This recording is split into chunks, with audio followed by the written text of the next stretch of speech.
Are you a South African musician trying to figure out how to raise money for your next project? Welcome to this episode where I plan on sharing my opinions on that. Cue the intro.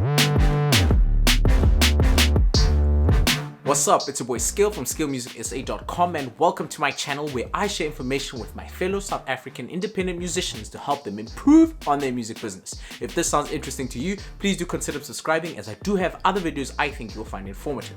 In this video, I plan on giving you 5 ways to raise money for your next project. Now, before you start implementing any of these, I did a previous video where I explained several campaigns in which you can do before you start releasing music. This one is part of the financing campaign, and these are simply opinions of how to go about raising the money.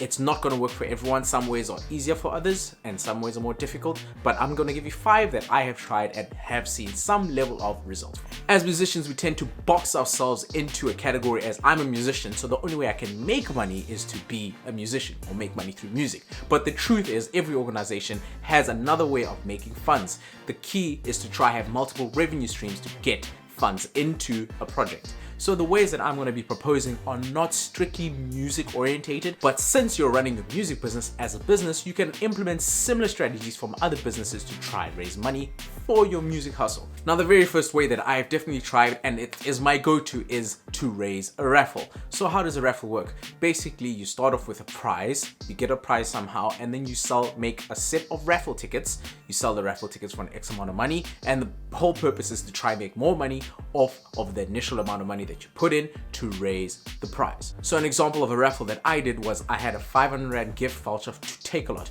I tried to get a prize that works for everyone and not just people that are interested in my particular niche. So not a hip hop prize, not a music prize, but a prize that any person, whether they know my music or not, can kind of contribute to me making more money off of my music. So I had a 500 Rand gift voucher from Takealot and I sold each raffle ticket for 20 Rand.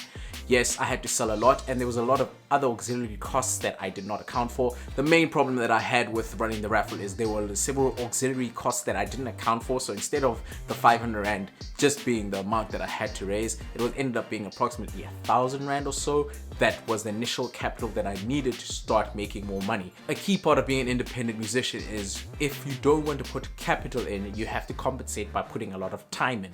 It is very easy to just fork out of another 500 Rand and get another company to simply make the raffle tickets, print it off to you, and then all you have to do is sell. But the thing is, the cost will be a lot more if they are the ones printing and designing the raffle tickets. So depending on your financial situation, it might be easier to make the raffle tickets yourself and you make them smaller quantities, but you have to keep in mind that there's an X amount of money that you put into raffle. Another option in terms of the raffle ticket is you could try and get someone else to sponsor the raffle ticket. So if you have someone in the local area who can give you a prize to run, then I'd highly suggest that you use that. But moving on to another option of raising funds. Another project that I've run, I call it a co-relief project. Basically, you affiliate yourself with a society or organization, preferably a non-profit organization. Basically, the way a co-relief project works is X amount of money that you make, you're gonna give some of it or the percentage of it to a cause that you believe in. Another way to consider raising money is to host a house concert. Everyone dreams of being on the big stage, but the truth is you can have a lot of house concerts, and in fact, you can actually have a house concert tour.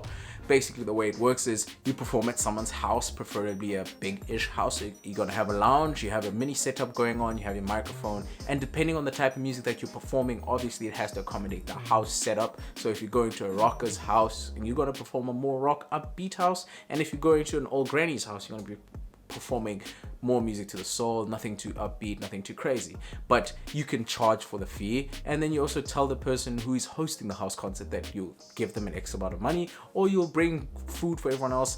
But it's another way where you can actually be performing more consistently and you can have another form of income. Obviously, you're going to be charging, and don't forget to be selling other things like merchandise, etc., etc. Another idea that I've been toying around with is to have some kind of sports tournament, but simple idea would be like a soccer indoor tournament at the local gym, or something similar like a touch rugby tournament where you charge people 10 Rand per person, team of 5, and then you try make this something like of a monthly type of thing where people win a prize. People like winning, and or any sports tournament, actually tennis, be it soccer, be it rugby. You host a mini tournament and you keep on scaling it up. You can make this type of thing an income, so you keep on building it up, and if you can make it as big as a regional tournament tournament where there's a log, etc., then you might actually pay in for some money. Another idea that I've used is, I call it the taxi idea.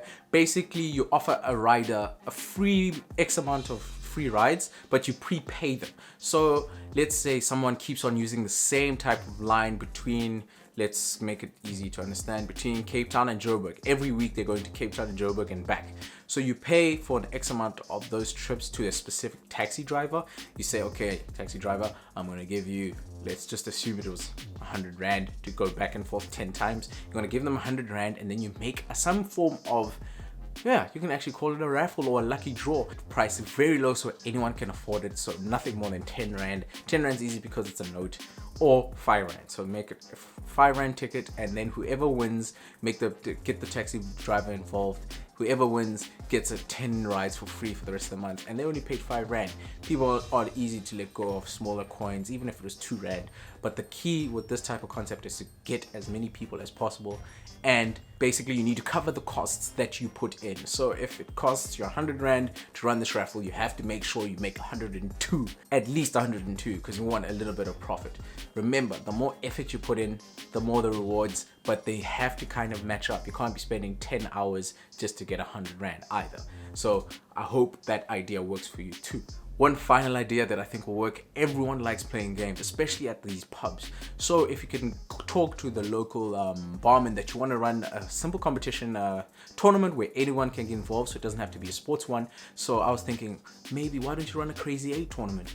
Everyone who enters with a 5 Rand. You have a log set up, and then you simply say whoever wins gets an X amount of money, or whoever wins gets 4 beers on the house. You can pay for that yourself, and then from the profits you give the prize, and then you keep it X amount of the profits. You might want to give the wherever you're hosting a portion of the profits too, but it'll help stimulate the traffic. That concludes this episode where I gave you 5+1 tips on how to raise money for your next project. I hope you found this information informative, and if you did, please hit the thumbs up. Don't forget to subscribe. Also, feel free to leave any comments. I really like getting comments because it helps me know what you really want to know. I've also got a WhatsApp group where I share information more or less once or twice a week. I do not spam. I literally tell you what's my latest video, and I give you information like when Capasso is closing up, when SAMRO is about to give royalties, etc. And that concludes this video. Until next time, Skilligan the Hooligan, signing out.